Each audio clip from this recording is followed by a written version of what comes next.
At so ayan, hi guys! Welcome back sa channel natin at ito na nga po sa episode 188 para dito kay Kalbo. At huwag na natin patagalin pa, simulan na natin yan. At kagabi nga ay dito tayo natapos yung sa pagkalaglag nito ni Saitama dyan sa den mismo ng mga halimaw. So ito titingting sa paligid niya itong si Kalbo. At now ang continuation niyan is ito naman na. So balik muna rito sa labas ng HQ kasi ito nga pinapakita na parang akala mo wala nangyayari sa loob, ang tahimik lang. But din ito nga ngayon talon rito sa parang fancy restaurant na nga na to. At ito may mga kumakain dyan, may mga nagde-date. At ito nga sabi nila rito na this month lang natala yung record na pinakamarami yung pagsugod ng mga halimaw dyan sa city. So kaya nga sabi nila dito na sobrang dami na yung lumalabas na halimaw ngayong buwan na to. At ayun nga, na-break nito yung record sa mga lumalabas na mga halimaw dati. So ito yung all-time high na nagsisilabasan yung mga halimaw. So kaya nga ito, sabi ngayon ng babae, naku kapag ganyan yung tuloy-tuloy na nangyayari, hindi na safe talaga manirahan dun sa labas. At ito nga sabi ng lalaki, pero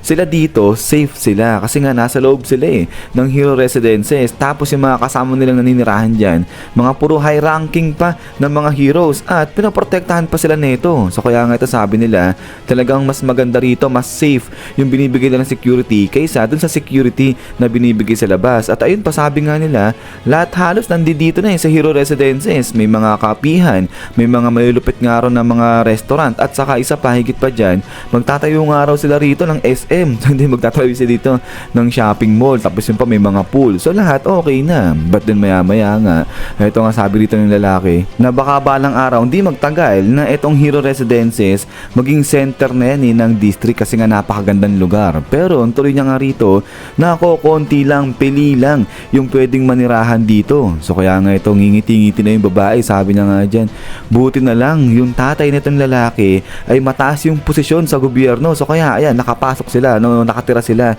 dyan sa Hero Residences. So kaya nga ito, sabi ng lalaki, tawa-tawa rin siya.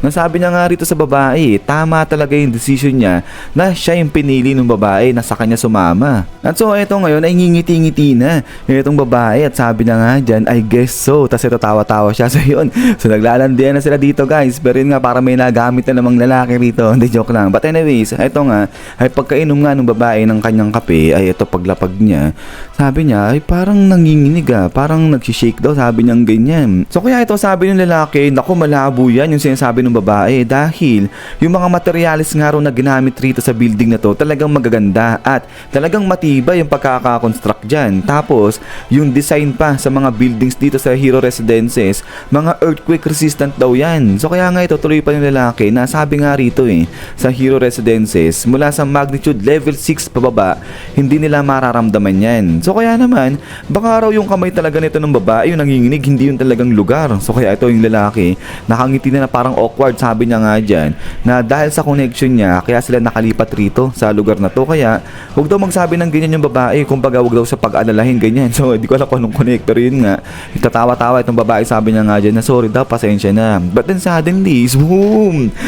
Dito talagang na-shake sila, talagang yanig na yanig, sobrang lakas. At ito nga, napatayo na dyan yung babae, yung lalaki, babagsak na. So karambola ngayon yung mga tao dyan. At ito nga ngayon, yung babae talaga naging iba na itsura kaya ang ganda pa ngayon, nagkagulo-gulo na. At sabi na nga dyan, talaga raw nag-shake sila, talagang yumayanig sila dyan. So itong lalaki nagugulat, sabi na nga dyan, bakit daw ganun? At ito ngayon, sigawan ngayon yung mga tao dyan sa Hero Residences. At sabi nga nila dyan, sobrang lakas ng lindol na to. At ito nga, magkukulaps daw ba itong building? At ayun, ay magiging okay lang daw ba sila dyan sa Hero Residences? So nagkagulo-gulo na sila rito. At eto naman sa may monitor room, ganun rin, talagang sobrang lakas ng pagginig dyan. So kaya nga ito, napatayo na itong parang officer, sabi niya nga dyan, na ano nangyayari, saan ang galing yung malakas na pagginig na yan. So yun, sabi dito ng isang staff na hindi raw ganun kalaliman, nasa may East Building number 4 underground. So dito nga yan, sa may babalang nila, hindi ganun kalaliman. At sabi nito nung lalaki, pero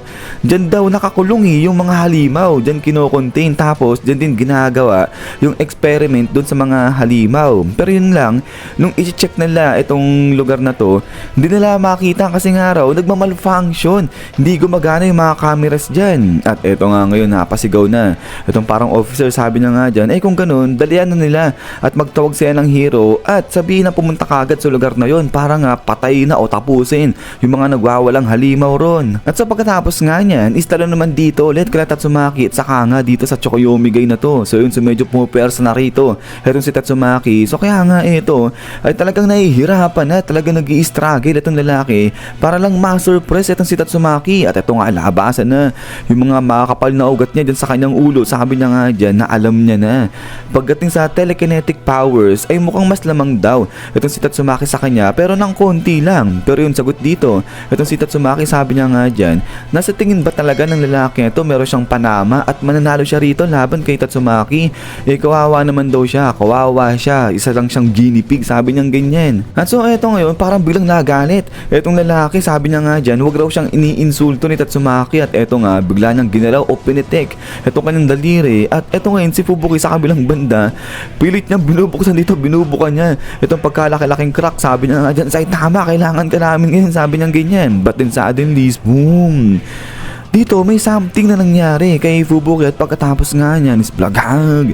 Biglang bagsak dyan etong si Fubuki. So yun, takbuhan kay Fubuki yung mga bata niya at nagulat etong si Tatsumaki. So ito salita na etong lalaki, sabi niya nga dyan na ginamit niya yung kanyang telekinetic signal para i-break yung capsule sa loob ng katawan nito ni Fubuki na naglalaman ng pampatulog. So kaya ngayon, baling itong lalaki dito kay Tatsumaki, sabi niya nga dyan, paano, ano naman daw next?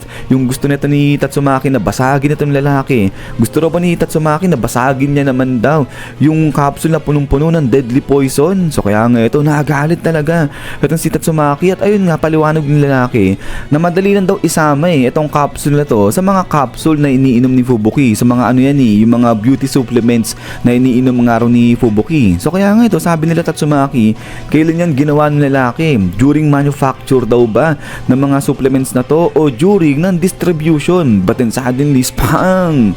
Dito nagkaroon bigla dyan ng barrier itong si Fubuki. At ayun nga, talsikan ngayon dyan itong mga bata ni Fubuki. At salita na itong si Tatsumaki, galit pa rin siya, sabi niya nga dyan, o baka naman may spy dyan sa mga bataan mo, sabi niya ganyan kay Fubuki. At ito nga ngayon ay salita na itong lalaki, sabi niya nga dyan, bakit daw hindi pa kaya nila tapusin itong laban na to? At pagkatapos nga niya, ito nga ngayon biglang tingin-tingin itong si Tatsumaki din sa lalaki. At ito nga, salita pa yung lalaki, sabi niya nga dyan na napakamasunurin naman daw nito ni Tatsumaki kasi ito sinosurpressed na ni Tatsumaki yung kapangyarihan niya. At ito nga ngayon, biglang sabi yung lalaki, bakit daw hindi niya muna ipak etong si Tatsumaki para madali lang daw yung bitbitin. At ito nga ngayon, maya-maya, parang biglang may na-notice na may napansin etong si Tatsumaki. At ito, biglang na-twist dito unti-unti etong katawan ni Tatsumaki. So itong umikot-ikot na nga siya. At sabi nga ito nung lalaki na hindi raw ba napapansin ito ni Tatsumaki, meron siyang supernatural powers, sabi niya ganyan. At pagkatapos nga niyan is pak!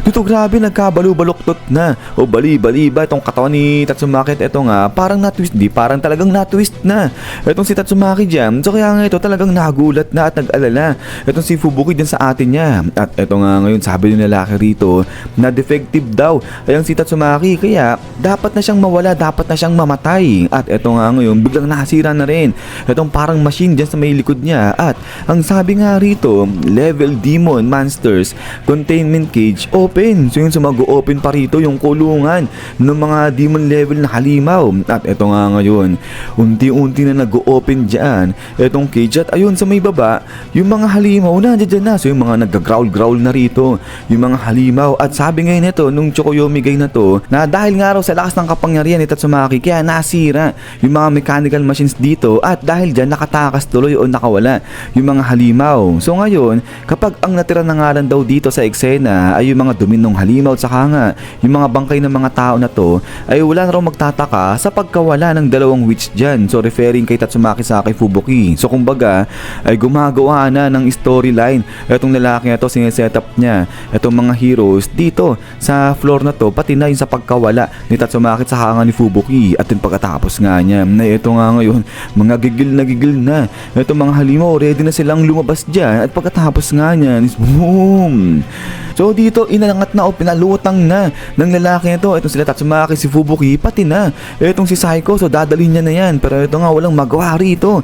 Itong mga bata ni Fubuki at then after nga niya na ito sa kabilang banda, lumipad na rin dito yung isa sa mga bata ni Fubuki. At ito nga nagulat tuloy dyan itong kanyang mga kasamahan. At ito nakijoin siya, sumama siya rito sa Chokoyomi Gang na to. So ibig sabihin ito yung espiya na sinasabi ni Tatsumaki meron nga dyan sa grupo ni Fubuki. So siya yung naglagay o nagsama ng capsule dun sa mga ininom ng supplements nito ni Fubuki. At ito nga sabi ngayon ni Chokoyomi Guy na paano mauna na sila, aalis na sila dyan. At ito nga ngayon itong barrier dyan sa mga halimaw unti-unti naglalaho na, nag-fade na. So kaya ito kagulo talaga dyan yung mga heroes natin. At ito ngayon pinipilit nilang buksan itong exit pero talagang di raw magbukas. At ito nga yung cage malapit na mag-open. So grabe takot na takot itong mga heroes na to. So parang mas matapang pa sa kanila eh. Si Mumen Rider, ito nga ngayon, boom, nag-growl na dito, nag-growl na.